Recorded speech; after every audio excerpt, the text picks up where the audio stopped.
बोलो श्री प्राणनाथ प्यारे की जय, सतगुरु महाराज की जय। हमें यहाँ पे करना क्या है, भजन के माध्यम से जानेंगे। आए हमें राज क्षमा कहना है, जब तक रहना है। हमें राज राज कहना है, जब तक रहना है। हमें राज क्षमा कहना है, जब तक रहना है।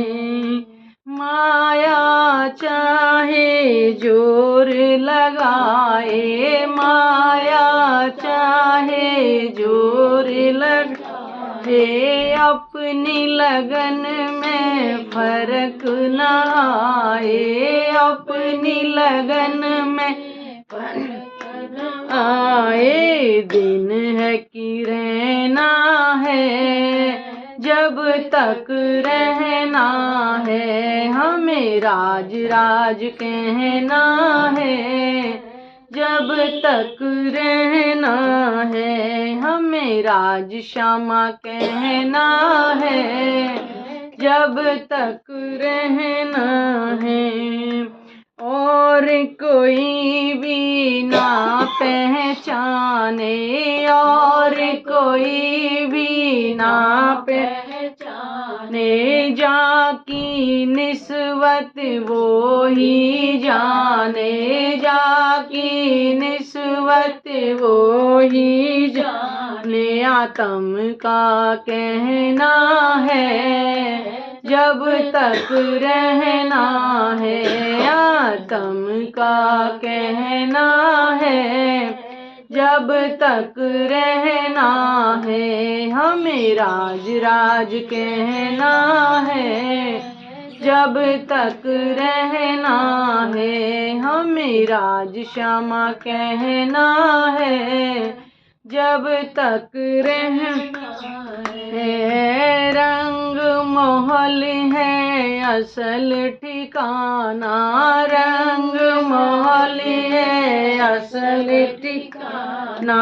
आत्म को पर आत्म में मिलाना, आत्म को पर आत्म में मिलाना।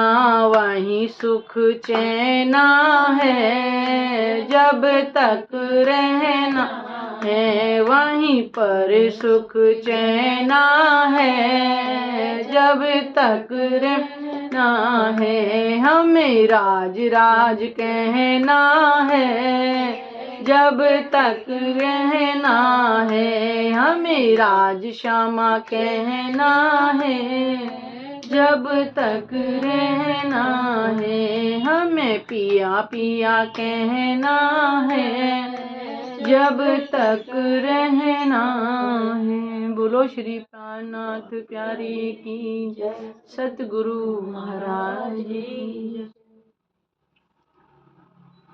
हमें राज राज कहना है। पहले राज का शब्द बोलते हैं हम, इसका मतलब क्या है? राज का मतलब क्या है? जिसके बारे में कोई नहीं जानता। राज कोई ना कोई राज है, राज के बारे में जब कहते हैं राज की बात है, कोई नहीं जानता है। तो राज राज कहना है, जब तक हमें इस संसार में रहना है। वो राज है क्या? वो परमात्मा। देखो ग्रंथों में सब कुछ लिखा है परमात्मा के बारे में, लेकिन उसके भेद को कोई नहीं जान पा रहा। आखिर वो पूर्ण परमात्मा है कौन? मुख से हम कह रहे तुम ही पूर्ण, तुम ही परमात्मा, तुम ही अंतर्यामी हो, कह तो हम रहे हैं, लेकिन है कौन वो पूर्ण परमात्मा? है कौन जिसके बारे में हम कह रहे हैं अंतर्यामी हो, सब कुछ जानने वाले हो? और हम भूत भविष्य वर्तमान की वो कर देते भविष्यवाणी, और जो भविष्य वक्ता है उसके बारे में जानते, उन्हें भविष्य में लिखवा दिया था कि कलयुग में पूर्ण परमात्मा आएंगे।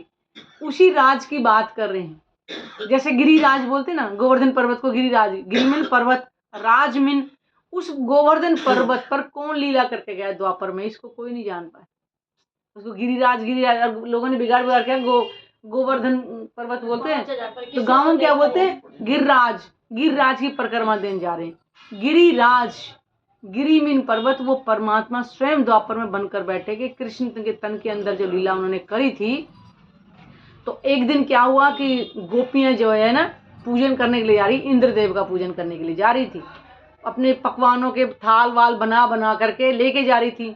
तो उन्होंने कहा कि अब गोपियों को तो याद नहीं है कि हम कौन है, कहाँ से आई हैं, और ये इंद्रदेव की पूजा करने जा, और मैं इनके साथ में हूँ, तो मुझे दोष लेगा कि मुझे तो सारी बात याद है कि ये गोपियाँ कौन है, परमधाम की आत्मा है, और कृष्ण जी के तन के अंदर वो स्वयं लीला करने वाले थे। तो उन्हें कहा कि गोपियों कहाँ जा रही हो, रास्ते उनको रोका कि आज हम इंद्रदेव की पूजा करने जा रहे हैं, वो हमें बरसात देते। अरे नहीं, अरे गोपियों चलो, आज इंद्र की पूजा ना करके आज चलते हैं गोवर्धन पर्वत की पूजा करेंगे। देखो हमारी गैया चरती हैं वहां पे, वो गैया में फिर दूध देती हैं। तो ऐसे करके उनको गोवर्धन पर्वत लेकर और स्वयं ही गोवर्धन पर्वत का रूप धारण करके बैठ गए। गोपियां खिलाए जा रही हैं, वो खाए जा रहे हैं। ये लीला थी द्वापर के अंदर। तो वो था राज, कोई मान जाए ना, वो गिरिराज स्वयं पूर्ण परमात्मा बन करके बैठे, जिसको कोई नहीं जान पाया। और आज भी गोवर्धन की परिक्रमा देते हैं। आखिर महत्व क्या है उसका? पहाड़ पत्थर तो सभी एक जैसे हैं, आखिर गोवर्धन पर्वत का महत्व क्यों? क्योंकि द्वापर के अंदर श्री कृष्ण के अंदर जो पार्वती की शक्ति आई थी, वो स्वयं ही, अरे भागवत पुराण में लिखा हुआ है, गोवर्धन का रूप धारण करके बैठे हैं, भागवत पुराण में लिखा हुआ है। तो उस राज कहना है, यानी कि राज वो है कौन? जो पूर्ण परमात्मा कलयुग में आने के लिए हर ग्रंथों में लिखा है, हमें उसका स्मरण करना है। माया चाहे जोर लगाए, अपनी लगन में फर्क ना आए। माया के जैसे माया की मजबूरी होगी, किसी घर में काम हो गया, किसी का कुछ हो गया, ये माया की जो मजबूरी है ये कभी समाप्त नहीं हुई, ना कभी होंगी। तो कि जब माया अपनी कितनी भी ताकत लगा ले, कि हमें कभी भी इनके आड़े नहीं आने देना माया को, क्योंकि माया की मजबूरी में ब्रह्मात्मा ये लिप्त हो जाएंगी, तो पार कौन होगा फिर? माया चाहे जोर लगाए, अपनी लगन में फर्क न आए।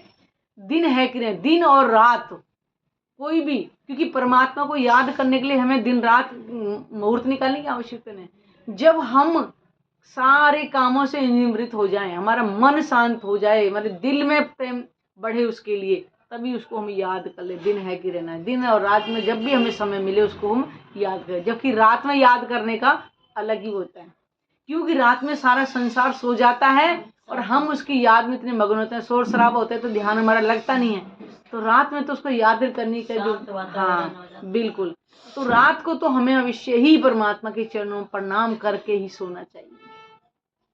और कोई ना पहचाने, जाकी निस्बत वो ही जाने। अब देखिए, परमात्मा के साथ रहने वाली कौन है? आत्मा है, वही जान पाएंगे। इस कलयुग में देखो, संपूर्ण ये वाणी आई हुई है, कितने लोग पहचान रहे हैं? कितने लोग पहचान रहे? इस दिल्ली में भी तुम जाओ, कितने लोग इस वाणी के बारे में जानते होंगे? मुश्किल से कोई 0.5% भी नहीं होंगे शायद। जाकी निस्बत वही जाने, जिसका संबंध उस परमात्मा के साथ होगा वो अवश्य ही पहचान कर लेगा। अब देखा जाए तो हम वाणी को ढूंढने के लिए थोड़ी गए थे कि कहाँ है वो कलयुग केवल नाम आधारा। स्वयं राज जी ने कड़ी से कड़ी जोड़ी, सुंदर सुंदर वाला, मेरे पति थे पहले, उनकी बहन ने ये ज्ञान लिया था। उनकी शादी हुई, मेरे नंदोई थे ना जो, वो उन्होंने ये ज्ञान लिए रखा था। वो बहन को जाते सुनाने के लिए, इनको भी लगन लगी, ये ले लिया। मेरी शादी हुई तो मैं भी शादी से जान लगी, तो उन्होंने एक दूसरे को जोड़ दिया। और यही परम धाम के अंदर कहा था कि ब्रह्म आत्माओं, जिस संसार में तुम खेल देखने जा रही हो ना, मैं आऊंगा, तुम जागृत नहीं हो पाओगी। वो ऐसा ज्ञान होगा, मुर्दों को जागृत कर देगा, लेकिन तुम जागृत नहीं। मुर्दे का मतलब है कि जैसे किसी को यहाँ पे कोई लेना देना नहीं परमात्मा से, ना कुछ, बस खाना और कमाना और बस रहना सहना, इसी से मतलब है। कह रहे ऐसे लोगों को ये ज्ञान जागृत कर देगा, लेकिन तुम्हें नहीं जगा पाएगा। क्यों? कि माया का ऐसा जोर होगा, उसमें भूल जाओगी सब कुछ जाकर के। करें जाकी निस्बत वही जाने, लेकिन तुम पहचान जाओगी, क्योंकि मेरा तुम्हारा संबंध है। आत्म का कहना है जब तक रहना है। अब यहाँ पे हम आए, हमें संसार में हमने बहुदेव पूजा करी, हमारी माँ ने जैसे वैष्णो देवी जाती थी, या घर में जो पूजा हमने भी वही करी, लेकिन हमारी निस्बत थी, उनकी कोख से हमने जन्म लिया, और आज हमें वो ब्रह्म ज्ञान मिलेगा, उनको नहीं मिल पाया, नहीं हो सकती। तो कह रहे जाकी निस्बत वही जाने, जिसका संबंध परमात्मा के साथ में होगा वही पहचान कर पाएगा, अन्यथा नहीं कर पाएगा। या फिर जिसने अपनी आत्मा का कल्याण करना चाहे कि नहीं, मैं उस परमात्मा की आत्मा बनके उसको प्रेम लक्षणा भक्ति करूं। अब गीता को सबको ले लगे, गीता के अनन्य प्रेम लक्षण भक्ति लिखी हुई है, कितने लोग कर रहे हैं भक्ति, कितने लोग कर रहे हैं अनन्य प्रेम लक्षण। अनन्य का मतलब कोई अन्य आवास नहीं, बस परमात्मा तू मिल और कुछ नहीं चाहिए। तो कहते कि आत्म का कहना है जब उसे अपनी पहचान हो जाएगी मैं परम धाम की रहने वाली आत्मा हूं, तो वो यहाँ पहचान कर लेगी, वो फिर परमात्मा के बिना नहीं रह पाएगी। रंग महल है असल ठिकाना। अब यहाँ पे 5 तत्व के शरीर के लिए हम यहाँ बैठे हैं, यहाँ पे कितने कितने महल बने, उसी में मगन हो रहे हो, हमने कोठी बना ली, हमने 4 कमरे का मकान ले लिया, हमने ये ले लिया वो ले लिया, उसी मगन हो जा रहे। अपने परम धाम के अगर वर्णन सुनोगे तो यहाँ पे कोई कान में हाथ भी रख लेगा और ये हमसे नहीं सुना जा रहा इतना वर्णन। वहां की मौलातें कैसी हैं, नूरमयी मौलातें हैं, 14 करोड़ 40 लाख भौम ऊंची ऊंची मौलातें, कौन सुन लेगा बताओ। यहाँ रंग मौल है असल ठिकाना, आत्म को परात्म मिलाना।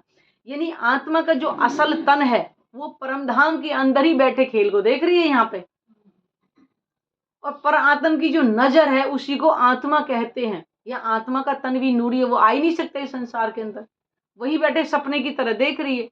जैसे हमारा शरीर है, हम सो जाएं तो हमारा शरीर यहाँ पड़ेगा, हमारा ध्यान कहीं और चले जाए, तो हमारे शरीर का जो ध्यान गया उसको आत्मा कहते हैं, पर आत्म का नजर उसको बोलते हैं। आत्म को परात्म में मिलाना, यानी कि हमारा जो असल तन है वो परमधाम में खेल दे रहा। अब हमें अपने घर की जब याद आएगी, अपने सुखों की याद आएगी, तो हमारी जो नजर है वहां उठ खड़ी हो जाएगी।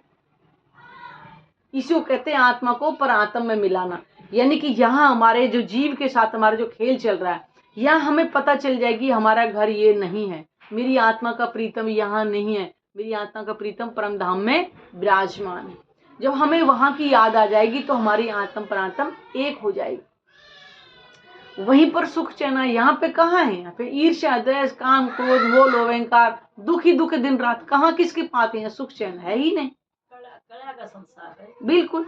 तो यहाँ पर क्या है, अगर हमें उसी सुख दुख से परे होकर के सुख में अगर मगन होना है तो हमें अपने धनी से प्रेम करना पड़ेगा, अपने सुखों को याद करेंगे। यही दुख में जो दिन रात हाय हाय करते फिर रहे ना, हाय ये हो गया ये सब छूट जाएगा। कि जब अपनी पहचान हो जाएगी कि नहीं मेरा असल तन तो वहीं बैठा वो खेल देख रहा है, मेरी आत्मा का प्रीतम इतना सुंदर है, इतना उसको स्वरूप है, यहाँ बैठे कहाँ हाय हाय करे जा रहे हैं। तो इसलिए वाणी में कहा है कि पहले आप पहचानो रे साधो, पहले आप पहचानो, बिना आप चीने पार ब्रह्म को कौन कहे मैं जानू। कह रहे तुम अपने आप को ये पहचानो तो सही, तुम ये शरीर नहीं हो, तुम ये जीव नहीं हो, तुम हो आत्मा। फिर पहचानो कि आखिर मेरी आत्मा का प्रीतम कौन है, तो वो कैसा है, वो कहाँ रहता है, उसके बारे में सुनो। तो आत्म भाव में जब तक हम नहीं आएंगे अपने परमात्मा तक हम नहीं पहुंच सकते। इसलिए कहा है कि आत्म का कहना है, हमें पिया पिया कहना है, हमें राज राज कहना है, हमें राज श्यामा कहना है। क्योंकि यहाँ पर क्या, हमें शरीर से कार्य करते रहे लेकिन अपना चित्त वहां लगा रहे बस। इसलिए माया में रहते हमें यहाँ पे ज्यादा दुख तकलीफ नहीं होंगी, हम सुख चैन में ही रहेंगे। कहते हैं रहो सब में रहो। हाँ बिल्कुल बिल्कुल बिल्कुल, यही। बोलो श्री प्राणनाथ प्यारे की जय, सतगुरु महाराज की जय।